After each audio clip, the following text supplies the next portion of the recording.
welcome to a brand new episode of Coffee in a Boardroom at CEPTES. I am your host Sharon. We are back again in our boardroom.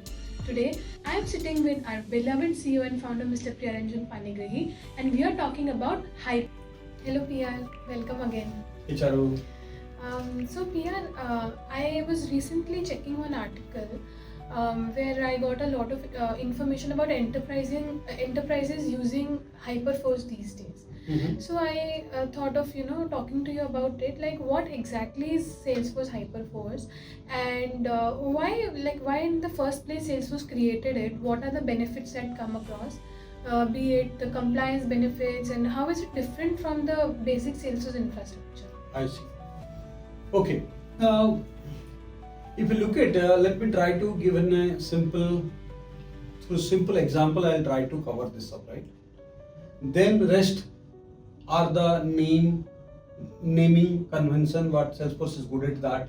That's where the Hyperforce come into. But if you look at every companies are multinational company.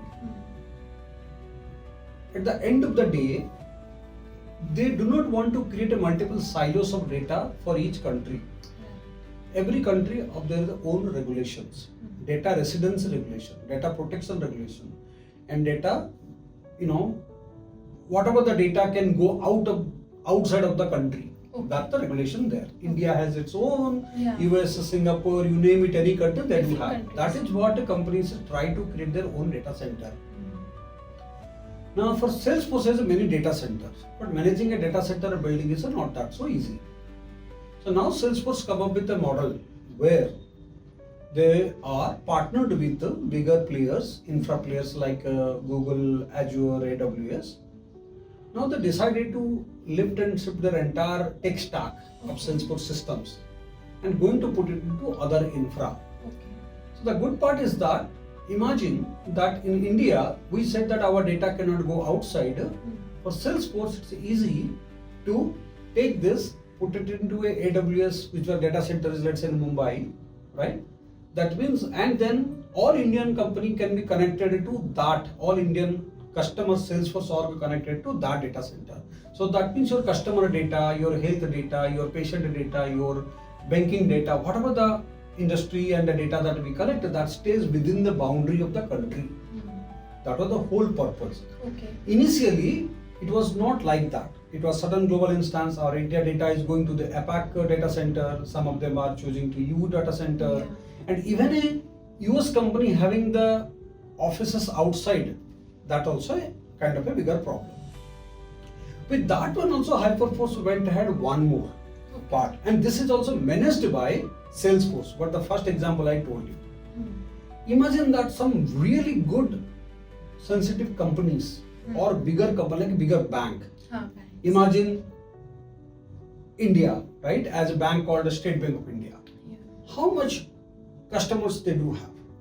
It's in millions and millions of customers, a lot of data which is sitting.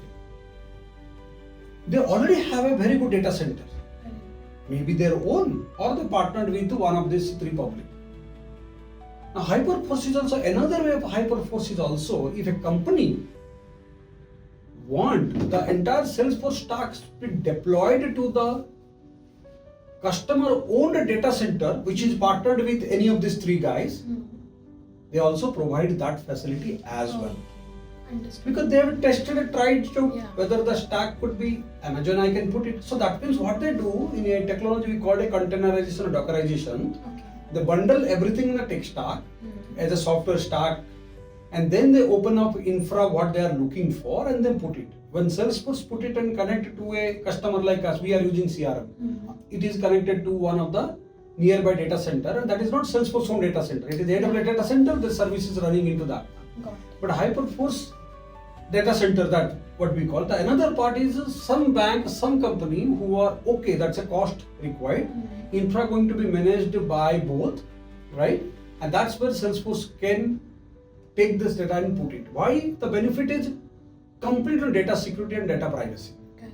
That's a number one, which is the government. If that would not happen, imagine it is difficult for Salesforce to enter or penetrate the larger players like banking and hospital or finance, all these sectors, where the information that we collect, they are very critical Yeah. and it cannot. And Salesforce might not be selected.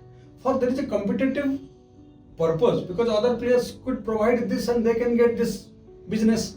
And India is in a huge, I'm not talking about India, it is applicable to everywhere. So now it is easy for India because all these big infra players are everywhere. Wherever they choose, they can take it and put that one. Certain challenges are coming, which I told you also, that imagine you are a US based company or a Europe based company. You have a branch offices in everywhere. In China also, in Africa also, in India also, and in the Middle East also, in Singapore also. Now that could be trickiest part over here. If they have a one global instance org, then it could be a problem Yeah. to collect all the data and keep it, and where exactly that one system is going to point. Correct. It comes to a similar problem. So for that one, there is a very different way Salesforce addresses this problem, right? You can have a one org strategy where you don't reside the data, but you manage them as a virtualization mode. Oh. Number one.